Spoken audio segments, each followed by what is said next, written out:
তাহলে গল্পের গভীরে ঢুকে পড়া যাক। সিনেমার শুরুতেই দেখা যায় ইন্টারপোলের কয়েকজন সৈনিক একটা মিশন এসেছে। পরিত্যক্ত একটা শহরের ভেতরে একটা বিল্ডিংয়ের দিকে আগাচ্ছিল ওরা। আস্তে আস্তে যেতে থাকে সেই দিকেই। ওরা যখন ওই বিল্ডিংটার কাছাকাছি যায় তখনই হয় ধামাকা। জখম হয়ে যায় অফিসাররা। ওরা এই পরিত্যক্ত জায়গাটা কি মিশন এসেছিল আর ধামাকাটাই বা খাড়া করলো, সেগুলো জানতে হলে আমাদেরকে সিনেমার একটু ভেতরে ঢুকতে হবে। সাল 2002।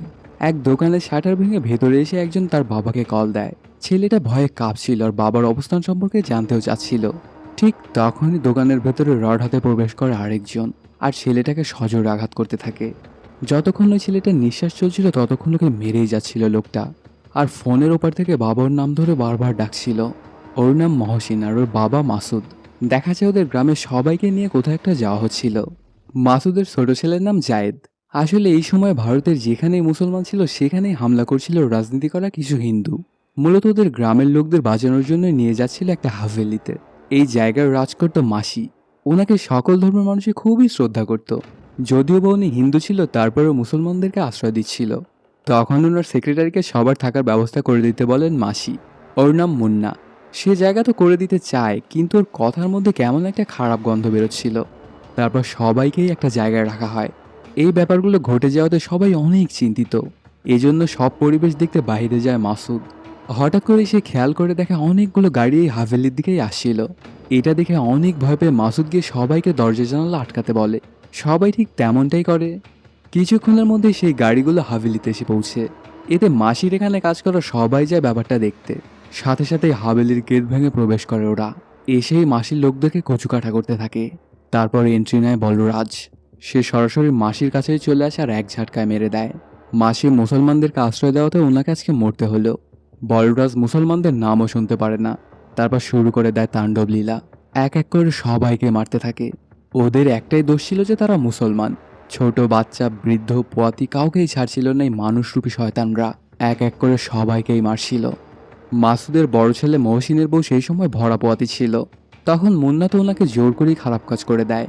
একবার চিন্তা করতে পারো যে মানুষ কতটা জানোয়ার হলে পোয়াতে একটা মেয়ের সাথে এইসব জঘন্য কাজ করতে পারে। তারপর সেই মেয়েটাকেও মেরে দেয়, এমনকি ওর পেটে থাকা অনাগত বাচ্চাটাকেও। একে একে সবাইকেই খতম করে দেয় শয়তানেরা। কিন্তু জায়েদ বেঁচে যায়, কারণ তার বাবা ওকে আগেই লুকিয়ে রেখেছিল। এইসব তাণ্ডবলীলা চালানোর পরে হাভেলিতে আগুন লাগিয়ে দেয় মুন্নারা। এটা দেখে জায়েদ তো একদম কান্নায় ভেঙে পড়ে আর ওদের ওপর প্রতিশোধ নেওয়ার প্রতিজ্ঞা নেয়। এর পরপরই কাহিনীটা প্রেজেন্ট টাইমে চলে আসে। স্টিফেনের আশ্রমে সবাই খুব হাসিখুশিভাবেই দিন কাটাচ্ছিল, আর গোবর্ধন এখন এই আশ্রমেই থাকতো। ঠিক তখনই দেখা যায় গোবর্ধন আইবিএর এক অফিসারকে কল দেয়। ওনার নাম কার্তিক। তাকে ফোন দিয়ে গোবর্ধন বাজরাঙ্গীর নামের একজনের সম্পর্কে জানতে চায়। আর কেনই বা বাজরাঙ্গী কেরলাতে ইন্টারেস্ট দেখাচ্ছে। ওনার মতো বড় মাপের একজন ব্যক্তি এত ছোট একটা রাজ্য নিয়ে কেন পড়ে আছে। গোবর্ধনের মুখে এসব কথা শুনে খানিকটা শক খেয়ে যায় কার্তিক, কিন্তু কিছুই বলে না। আর স্টিফেনের সম্পর্কে ইনফরমেশন চায়। এই বাজরঙ্গী আসলে কে আর কেরালায় তার কাজই কি, সেগুলো একটু সামনের দিকে গিয়েই জানা যাবে। স্টিফেন দেশ ছাড়ার 5 বছর পার হয়ে গেছে। আইইউএফ পার্টি অফিসে আন্তাপ্পা নামের এক নেতা ইস্তফা দিতে চায়। স্টিফেন যখন ওই পার্টি যতীন রামদাসের হাতে সঁপে দিয়ে যায় তখন আমি ভেবেছিলাম এবার হয়তো রাজ্যে ভালো কিছু ঘটবে, কিন্তু এটা আমার ভুল ধারণা ছিল। যতীন এই 5 বছরে অনেক চেঞ্জ হয়ে গেছে। কি ছিল আর এখন কি হয়ে গেছে। পার্টির সবাই আন্তাপ্পার কথার সাথে সহমত, কিন্তু কেউ কিছুই বলে না। আর কেউ কিছু বলবেই বা কিভাবে, যতীন তো সিএম। তো সিএম এর বিরুদ্ধে তো কারো কিছু বলারই সাহস নেই। এদিকে দেখা যায় প্রিয়া রামদাস একটা ফাংশনে চিফ গেস্ট হয়েছে। এটা আসলে মেয়েদের অধিকার নিয়ে করা একটা সেমিনার। খুব সুন্দরভাবে ওর বক্তব্য শেষ করে প্রিয়া। আসলে এই বক্তব্যটা লিখে দিয়েছিল প্রিয়ার মেয়ে। অন্যদিকে এএসএম পার্টির একটা জনসভা হয়, যেখানে চিফ গেস্ট ছিল চন্দ্রন নামের একজন নেতা। এএসএম পার্টিটা আইইউএফ এর চেয়ে অনেক বড় মাপের। কেরালা নিয়ে ওদের পার্টি বড় মাপের একটা পদক্ষেপ নিতে যাচ্ছে এটা জানায় সে। তবে কী পদক্ষেপ নিতে যাচ্ছে সেটা সম্পর্কে কিছুই বলে না। আর প্রিয়া তার সেমিনার শেষে ফেরার পথে এই জনসভাটা হওয়াতে সে সব কিছুই শোনে, কিন্তু কিছুই বুঝতে পারে না। সেখান থেকে সোজা বাড়িতে চলে আসে প্রিয়া। এসেই ওর ভাই যতীনকে বাড়িতে দেখতে পায়। সিএম হওয়ার পর থেকেই যতীন আর এই বাড়িতে থাকতো না। প্রিয়া তো মনে করেছিল যে তার সাথে এমনি দেখা করতে এসেছে যতীন, কিন্তু যতীন এসেছিল অন্য মতলবেই। কালকে আমার একটা বড় মাপের জনসভা আছে, তো আমি কালকে বড় মাপের একটা সিদ্ধান্ত জানাতে চাচ্ছি সবার সামনে। যেটাই হয়ে যাক না কেন তুমি আমার বোন, তো আমার বিরুদ্ধে কোনো কথা বলবে না তুমি। যতীনের মুখে এসব কথা শুনে খানিকটা থমকে যায় প্রিয়া। তারপরও নিজেকে সামলে নিয়ে বলে, সমস্যা নেই, যদি তুই বাবার দেখানো রাস্তা মতো চলিস তবে কোনো সমস্যা নেই, আমি তোকে নিয়ে কোনো কথাই বলবো না। এটা শুনে যতীন খানিকটা রেগে যায়। বাবার দেখানো রাস্তা? আচ্ছা, এক ছেলে কখন তার বাবার মুখে আগুন দিতে আসে না বলতে পারিস? হয়তো ছেলে বাবাকে ঘৃণা করে, অথবা বাবা ছেলেকে ঘৃণা করে। আর আমাদের ক্ষেত্রে এটা দুটোই সত্য। তো মোরাল অব দ্য স্টোরি, তুই আমার বিরুদ্ধে যাবি না, এটাই শেষ কথা। পরদিন সকালবেলায় যতীন এসে পৌঁছে সেই জনসভায়। সবাই তো যতীনকে অনেক ভালোবাসতো। তারপর বক্তব্য দিতে দিতে হঠাৎই যতীন বলে ওঠে, আমি আর আইইউএফ পার্টির সাথে নেই। আজকে সবার সামনে আমি নতুন একটা পার্টি ঘোষণা করলাম, যেটার নাম হবে আইইউএফ পিকেআর। সামনের নির্বাচনে আমি এই দল থেকেই লড়বো এবং জিতবও। আপনারা আমার সাথে আছেন তো? ওর মুখে এমন কথা শুনে সবাই অবাক হয়ে যায়। কেন যতীন এমন কাজ করছে? ওর উদ্দেশ্যটা কি? সবাই যখন এসব নিয়ে চিন্তা করছিল, ঠিক তখনই সেই জনসভার জায়গায় একটা হেলিকপ্টার এসে ল্যান্ড করে। হেলিকপ্টারে করে এসেছিল বাবা বাজরাঙ্গি।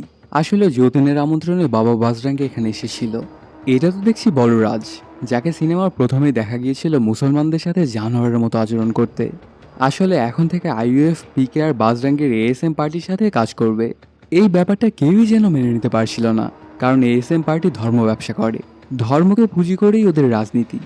এই ব্যাপারগুলোতে পুরো কেরালার মানুষেরই সমস্যা হতে চলেছে। তো প্রত্যেকবারের ন্যায় এবারও গোবর্ধন লাইভে গিয়ে ব্যাপারটা মানুষকে বোঝানোর চেষ্টা করে। সাথে স্টিফেনকেও দেশে এসে কেরালা তার মানুষদেরকে আবার বাঁচিয়ে নিতে বলে। কিন্তু স্টিফেন কোথায়? দেখা যায় সেনেগালের একটা পোর্ট। ইন্টারপোলের একটা এজেন্ট আছে ওদের কাছে, ওর নাম রবার্ট।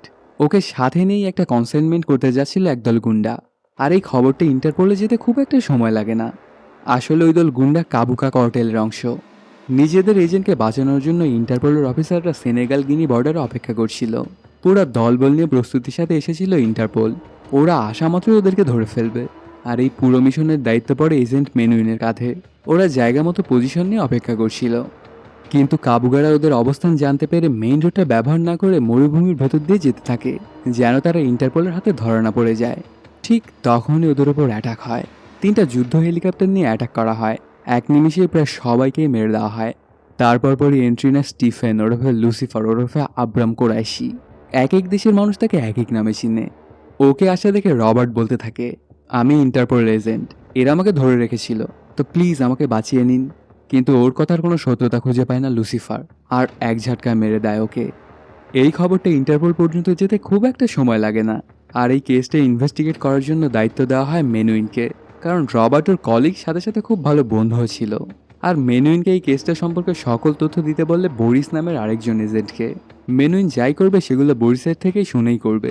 তার মানে এটাই দাঁড়াচ্ছে যে মেনুইনের বস হচ্ছে বরিস। যেহেতু লুসিফার ওদের এজেন্টকে মেরেছে, তো এই জন্যই লুসিফারের গ্রুপে হবে ইন্টারপোলের নতুন টার্গেট। লুসিফারের গ্রুপের নাম কোরাইশি আব্রাম নেক্সাস। এটার সাথে সাথে চাইনিজ নতুন একটা গ্রুপের সম্পর্কেও জানায়। কে এর থেকেও বড় গ্রুপ হলো সেন্টায়ার্ড। কে এ এবং সেন্টায়ার্ডের দ্বন্দ্ব চলছিল অনেক দিন ধরেই। তো শত্রু শত্রু তো বন্ধু হয়। হয়তোবা সেন্টায়ার্ড থেকে কোনো হেল্প পাওয়া যেতে পারে কে একে ধ্বংস করার জন্য। সেখান থেকে ব্রিফিং শেষ করে বাড়িতে আসে বরিস। ওর বুক শিল্পের পিছনে একটা গুপ্ত কামরায় যায় সে, আর লুসিফারকে কল দিয়ে সব কিছু খুলে বলে। আসলে বরিস লুসিফারের জন্যই কাজ করত। এদিকে গোবর্ধন কার্তিকের থেকে কে সম্পর্কিত সব তথ্যই পায়।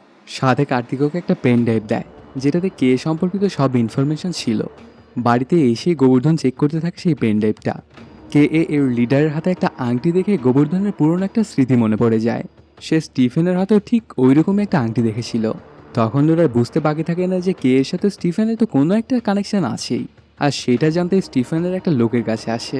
স্টিফেনের সাথে কথা বলতে চায় গোবর্ধন। তখন সে গোবর্ধনকে আরেকজনের কাছে পাঠায়। সেই নাকি স্টিফেনের সাথে মাঝে মধ্যে কথা বলে। সেখানে সে গোবর্ধন জানায় সে স্টিফেনের সাথে কথা বলতে চায়। তখনই লোকটা গোবর্ধনকে অজ্ঞান করে ফেলে, আর ওকে নিয়ে চলে আসে স্টিফেন যেখানে থাকে। পুরো 5 বছর পরে দেখা হচ্ছে আবারও স্টিফেনের সাথে। তখন গোবর্ধন বলতে থাকে, তুমি কে, আর এই কে গ্রুপের সাথেই বা তোমার কী সম্পর্ক? স্টিফেন সেগুলো সম্পর্কে তেমন কিছুই বলে না। তুমি সময় মতো সবকিছু জানতে পারবে, আর আমার কিছু সাহায্য দরকার তোমার থেকে। কেরালার এখনকার অবস্থা ঠিক করতে কাউকে না কাউকে তো আসতেই হবে, তো আমি আসবো, কিন্তু তোমার একটু সাহায্য লাগবে। গোবর্ধন ওর কথা শুনে রাজি হয়ে যায়। সে জানতো যে আর যাই হোক স্টিফেন রাজ্যের ক্ষতি চায় না, আর রাজ্যের ভালোর জন্য গোবর্ধন সব কিছুই করতে পারে। এদিকে দেখা যায় যতীন কার্তিককে ডেকে পাঠায়, আর স্টিফেন কোথায় আছে সেটার খোঁজ নিতে বলে। এটা শুনে কার্তিক গোবর্ধনকে ব্যবহার করে স্টিফেনের ব্যাপারে ইনফরমেশন বের করতে চায়।